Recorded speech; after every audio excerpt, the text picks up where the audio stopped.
సమూయేలు వృద్ధుడైనప్పుడు తన కుమారులను ఇజ్రాయేల్ మీద న్యాయాధిపతులుగా నియమించారు.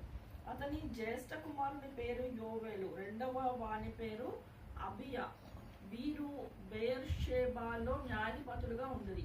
అతని కుమారులు అతని ప్రవర్తనను అనుసరింపక ధనాపేక్షకులై లంచములు పుచ్చుకొని న్యాయము తిప్పివేయగా ఇజ్రాయేల్ పెద్దలందరూ కూడి రామాలో సమూయేలు నొద్దకు వచ్చి, చిత్తగించుము, నీవు వృద్ధుడవు, నీ కుమారులు నీ ప్రవర్తనను వంటి ప్రవర్తన కలవారు కారు కనుక సకల జనుల మర్యాద చొప్పున మాకు ఒక రాజు నియమింపుము, అతడు మాకు న్యాయము తీర్చునని అతనితో అనిరి. మాకు న్యాయము తీర్చుటకై రాజును నియమింపుమని వారు అనిన మాట సమూయేలు దృష్టికి ప్రతికూలముగా ఉండను కనుక సమూయేలు యెహోవాను ప్రార్థన చేసెను.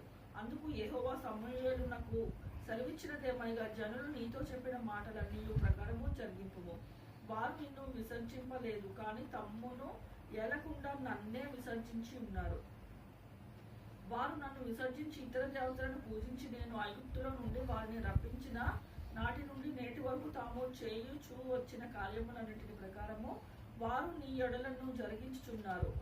వారు చెప్పిన మాటలను అంగీకరించుము. అయితే వారిని ఏలబోవు రాజు ఎట్టివాడగునో నీవే సాక్షివే వారికి దృఢముగా తెలియచేయము.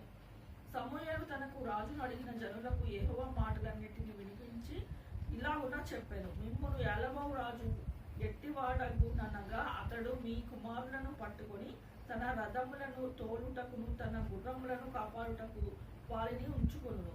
కొందరు అతని రథముల ముందర పరిగెత్తుదురు, మరియు అతను వారిని తన సైన్యములో సహస్రాధిపతులుగాను పంచదశాధిపతులుగాను నియమించును.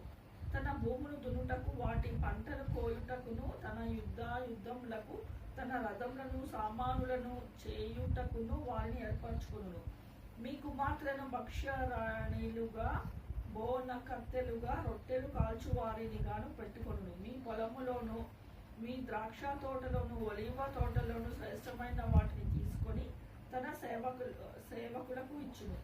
మీ ధాన్యము ద్రాక్ష పండ్లను 10వ భాగము తీసి తన పరివార జనమునకును సేవకులకును ఇచ్చును. మీ దాసులను మీ పనికర్తలను మీ పశువులలోను గార్ధాభవములలోను శ్రేష్టమైన వాటిని పట్టుకొని తన పని కొరకు ఉంచుకును.